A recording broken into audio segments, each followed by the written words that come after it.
Welcome to LaSalle Elementary's leadership team meeting. My name is Lauren Torres Williams, the school principal. I'm Monique Chason, the Dean of Students. I'm Latoya Finley, the guidance counselor. Jessica Baker, instructional specialist. Devin Arsenault, discipline. Okay, Ms. Baker, go ahead and lead us off. So Ms. Williams sent out an email earlier in the week with the information she would like for us to bring. Did everyone bring the information that she requested? Yes. So we'll begin with celebrations. Who would like to start? Well, I have celebrations for two of the members on our leadership team. Ms. Chason is doing a really great thing with the students. She started this week with allowing them to read their writing across the intercom, and it's been catchy where most of the students want to have their writings read on the intercom in the morning, and I thought that that was really great and a great leadership on her behalf. Also, we have Mr. Arsenault, who did a really great job on his lesson. I remember him coming to me last year saying, what does it take to be a leader? And so not only is he called Mr. Arsenault, but he's also known as coach. And so as a leader, you have to wear multiple hats, and I think he's fitting right in with wearing his multiple hats around campus with discipline and getting into the educational side of it all. Oh, that's awesome. Yes. It was really hard for me to choose this week, but after literacy night last night and seeing the children perform, that is going to be my celebration. That the two songs that they performed were awesome. I love the way that Miss Zavala, our music teacher, ties in reading with the arts. And I know the parents, all you had to do was look at their faces. They were so very proud. So I thought it was very entertaining and very meaningful as well. So I'm excited this week because one of the students in my reading block group actually was more focused this week and worked harder this week. Okay, good. That's a good thing. Yeah. And my celebration is literacy night. I thought it went really well. We had a great turnout. The teachers worked really hard. Their rooms looked great. The students seemed very engaged in the activities. So I thought it went really well. And thank you for that, Ms. Yeah, Baker. oh my God, your You had leadership. a huge role in Yeah. that Planning it all out, it Yes. went really well. Yes. I have one. This week we had our picture with the principal, and I saw two students who may have started the year out rocky, but they both have improved, turned around, and won Student of the Month. So I just want to give those two a special shout out because I've seen them both work very hard to turn Great. things around. That's awesome. Exactly. So I'm going to move into reading our school goal. LaSalle Elementary School Goal 2018-2019 will be to achieve a performance score of B or higher. In order to do this, we need to increase from a 66% to a 70% on our assessment index, and we also need to increase from a 82.9% to a 105 on our progress index. Moving into our guidance counselors updates, can you share with us some of the updates happening in the guidance counselors? Okay, so I did have a chance to meet in the PLC group meeting. I met with 3rd, 4th, and 5th grade teachers. I discussed the accommodation groups that I formed, and they also gave me feedback as to who was left off that I may have needed to add it on. They gave me feedback as to who would be good, what test administrator would be good with testing those particular groups. So it was really and that was really great work because then that allows the students to feel comfortable when they're testing as well because it's somebody that they feel they're familiar with and keeps off on the distractions as well. So good job with that, Ms. Finley. Moving on to our last meeting reflections and evidence of that. On our last meeting, we talked about what we wanted to implement in our PLCs this week, and we wanted to look at writing across LaSalle and Tier 1 ABC rubric requirement observations. And doing our observations, did you guys get an opportunity to bring in your rubric observations for the Tier 1 ABC rubric? Yes. Okay, so we talked about how we needed to make sure when looking at Tier 1 implementation that it should first start with having components A, B, and C. A being that Tier 1 material and curriculum are available. And so we did note that we do have all of our Tier 1 curriculum that was provided by the district. Also for component B, teachers are enacting the Tier 1 curriculum as intended. And so that's one of the things that we wanted to get in and make sure that we saw. And also for component C, ELA is grade level, test to level demanded by Tier 1, and math doing math information level demanded by the Tier 1 curriculum. And so what I want us to do is maybe not mention the teacher's name, but maybe say third grade math and ELA, or third grade ELA, and what we actually saw in the areas of A, B, and C. You want to start with Baker? I can. I had the opportunity to go into second grade, and I saw all of the teachers teaching the Eureka math curriculum. And so for component A, they all were using Eureka. They were reviewing for assessment, but I could see the components of the Eureka curriculum being used. The students were engaged with grade level math problems. The only thing that I made a note of was looking at if it was being used as intended. I pulled up the lesson because I know that's something that we discussed, making sure that we were familiar with the lesson and what was supposed to be being taught during that time. And y'all know me with my tape diagrams. Yes. And that's one thing, especially coming from teaching third grade, just really understanding the importance that the students are using that tool, because they were solving addition and subtraction word problems, and they were doing the math, they were doing a good job. That's the only feedback I would give them, is to make sure that the students are using those math models as Eureka intends. I really got to observe a lot, because with our compassing this week, in addition to just doing walkthroughs, I do want to say my new learning, I got to spend some time in a gifted classroom, and they were doing wit and wisdom, which I'm not that knowledgeable about the curriculum.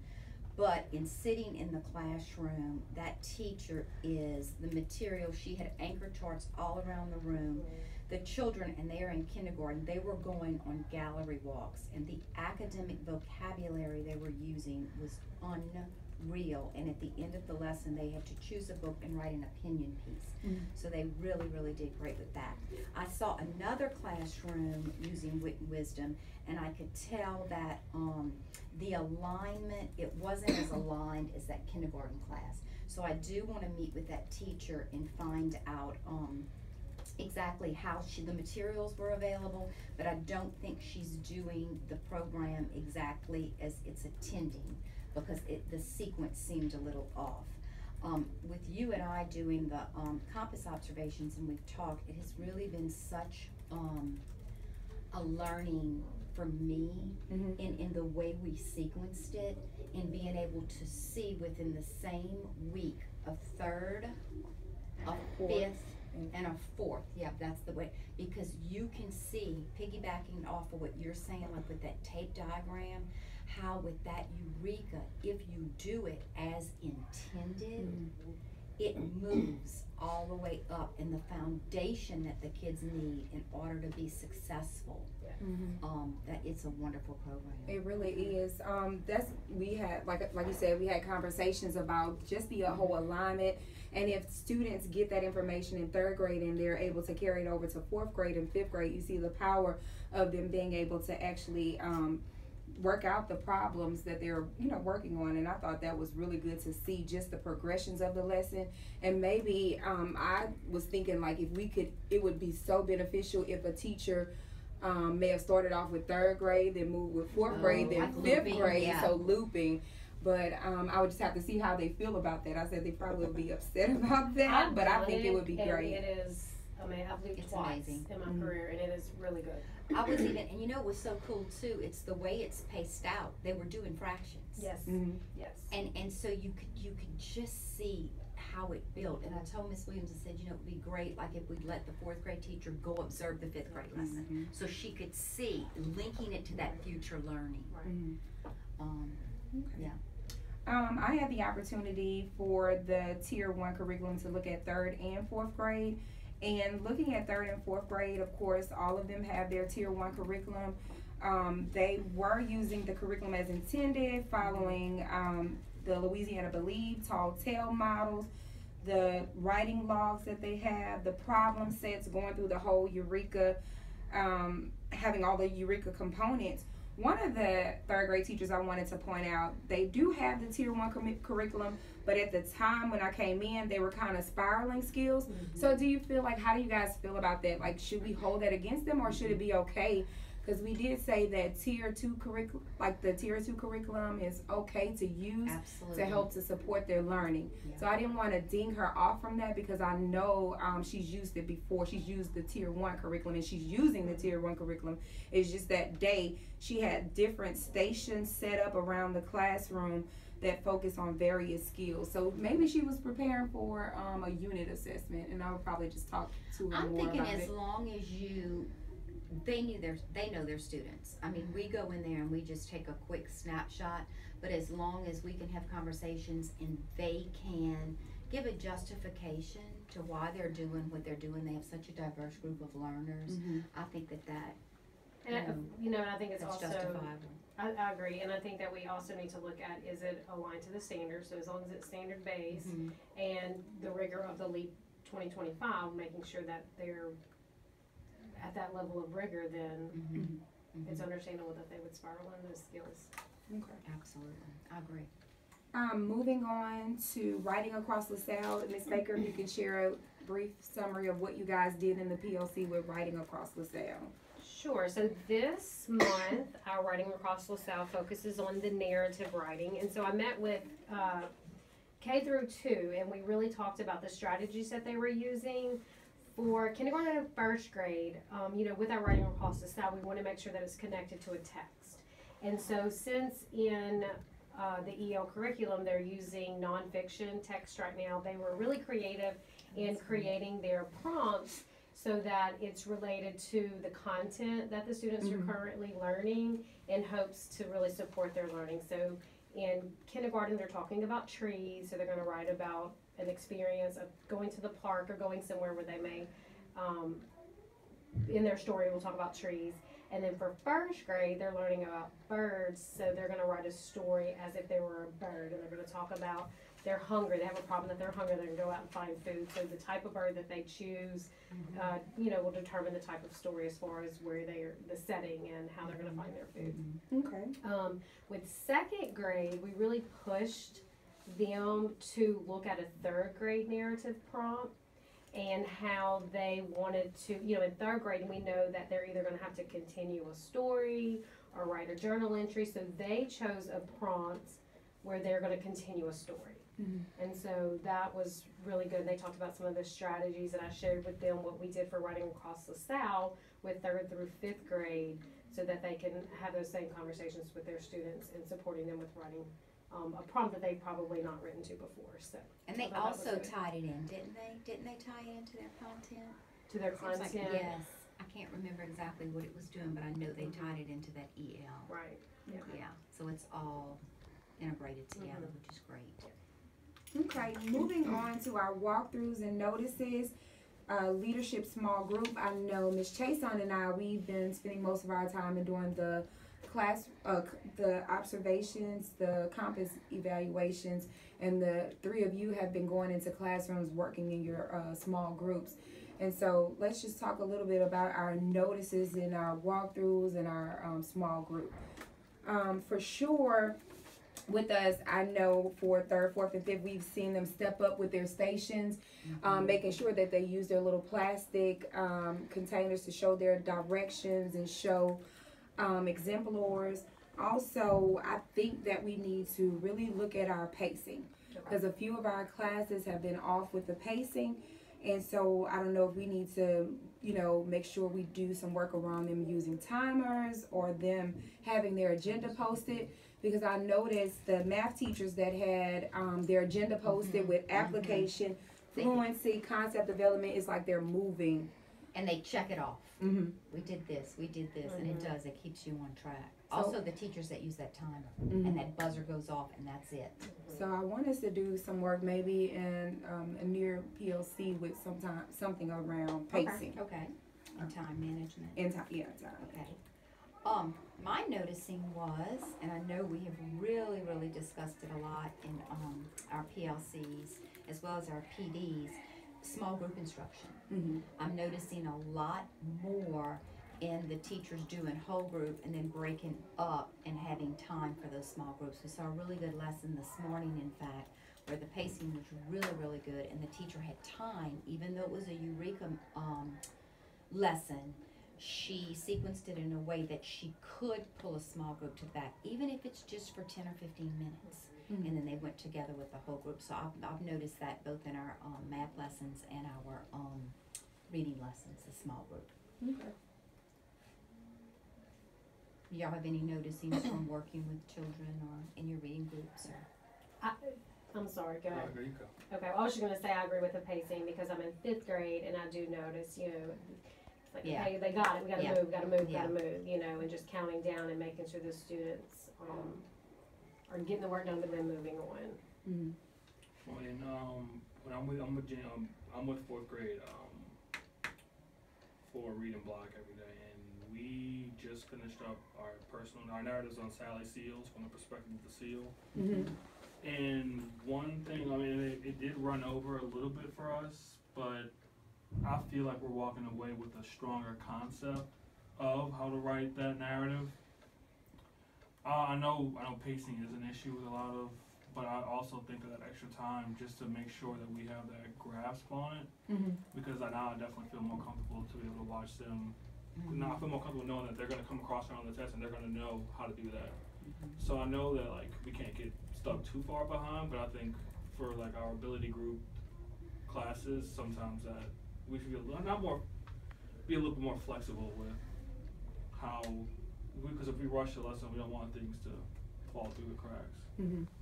Because I just know that because our gold group is able to move a little bit quicker, but our Mhm. blue group is. A little Needs bit a little slow. bit more time. Yeah. Yeah. It just takes more time for those concepts to. They have to see it a few more times before it Mhm. sinks in. Okay. And so I've noticed with the group that I'm in, that the teacher has been, and it's working for her group, like she'll post anchor charts but move around in class teaching from those anchor charts. So Oh, it's been that's working really well that for her look group. that's good. That's really good. Another thing that saves us time in small groups is instead of having the students get up to switch stations, we have the materials. That's smart. Move Like in a around. box, a bucket. So and we you- have one student who picks up everything, makes sure everything's ready to go, and then we deliver the material to the next group. Oh, that's amazing. That is good. Putting students in charge. Mm-hmm. All right, moving on to what the expectations will be for the PLC data meeting for the upcoming week. In PLC, we want to do some work around word problems and looking at word problems and pointing out keywords, even for our ESL students, maybe those terms that they're going to constantly see on the test, like shaded, unshaded, Copy. central idea, exactly. Yeah. Those items, maybe translate them into their language and so that they'll know the difference between the two. And also, some of the teachers were saying with the Part A, Part B word problems that they have to answer, some of the students have been just circling A when it requires you to do some actual work. So taking a look at that and making sure that the students have an understanding of that you don't circle that. That's not an answered choice. That's something that you actually have to do to work out. You have to work out A. You have to work out B. So just drawing a focus onto that in the PLCs, and then also looking at our data. And so with data, we want to always make sure that we're keeping and watching keeping a needle on our students and how they're performing. And so these were the projections from teachers in 3rd, 4th, and 5th grade, in which we plugged into the SPS calculator. We have it for ELA. We have it for math, and this was done in December, just to kind of look at our mid-year information and then look at our CFAs to project how our students will perform on the LEAP 2025. And so we want to go back to that and plug it into our SPS calculator. With those projections, we were projected with just the student performance in 3rd, 4th, and 5th, that it would be the assessment performance would be a 77.5, and the progress performance will be a 105, in which we want, which will yield us an 84.5B. And so now we want to reflect in the month of February and March, and we will answer the following questions in our ability group. Are there students that we need to move up or move down from their current groups? We'll also look at using current CFA data, intervention logs, and our previous projection list to update our grade level projections in their content area. So they'll be filling out those same boxes before, and just with the updated information on their intervention groups and things. And also, they'll look at, are we on target with our goals for our grade level? And so, Ms. Baker, you can have them to reflect on the wall back there of some of the projections that they set forth, or the goals that they set forth for achieving their goal for their grade level. And so they'll fill out these forms that they had the last time. Did we want to add to any of these questions? Do you guys feel like we needed to add anything to the questions to have a discussion around them projecting with the data? I thought that was pretty standard, and then they may come up with their own questions and concerns as they go along. So that'll be what we'll be looking at in our PLC and data meetings on next week. Let's talk about upcoming events that's going to happen. We know we have our LEAP 2025 parent meeting, all hands on deck, and class observation. If we can give an update and reporting on where we're going with that.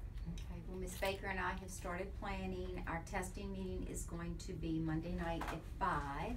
Ms. Finley's going to join us, and Ms. Finley, if you would do like some maybe testing tips for the parents in getting their child prepared, like mentally for the LEAP. And we've already started on our PowerPoint, so we're just going to give them a description. We thought it would be useful to show them the LDOE website and how to navigate it.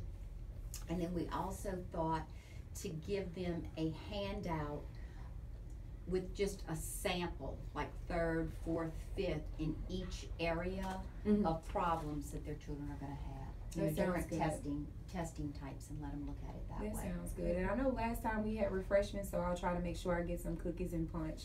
Okay. And do we have a notice that's gone out? Are we going to send? I did send one out, but I need to send another one out. Okay. And it is on our calendar as well, so they should already know about it, and we did mention it at Literacy Night. All hands on deck, just the update on that. We do have 2 district members coming in to run our science, all hands on deck, and that will be on February 27th that they'll come in. Ms. Chason, with the class observation, if you can give an update on that. That is a long process. Oh, yes, I'm on my last one, so Monday will be the last observation.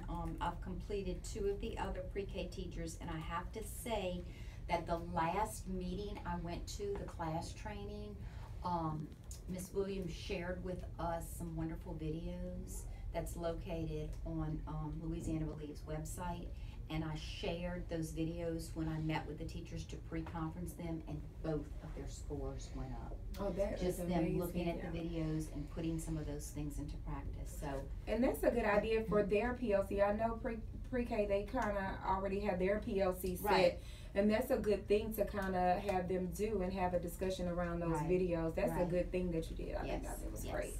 Yes. Closing, let's go ahead and close with our positive and what we're looking forward to for the next week. I am looking forward to Reading Across America Week. I know Ms. Walker, the school librarian, has a lot of things planned for the students, and I'm looking forward to their parade. So I think that's going to be fun on next Friday. I am looking forward to, I have already chosen some students for Monday, but to have some students to come each morning to share their writing and to highlight just great components of how they're writing, and just building up their self-esteem as learners. Yeah. I'm looking forward to some of the students in my small group meeting their expectations and working towards their goal. Okay. Well, I share my celebration, looking forward to the parade with you. Because that's what came to my mind, because it's something that we haven't done in a few years, so I'm really excited to bring it back. And Dr. Seuss Day too. And Doctor, it's gonna be a fun day. It's gonna be That's what I was gonna say. I was looking forward to guys reading being next Friday. So you're gonna be part of that, right? Yeah. Probably gonna go back to kindergarten. Oh, great. And we have David Tapman coming from the school board. He's on the school board committee, and so he's going to come and read as well. So I'm looking forward to that too. Okay, let's go ahead and close out our meeting, and that's it.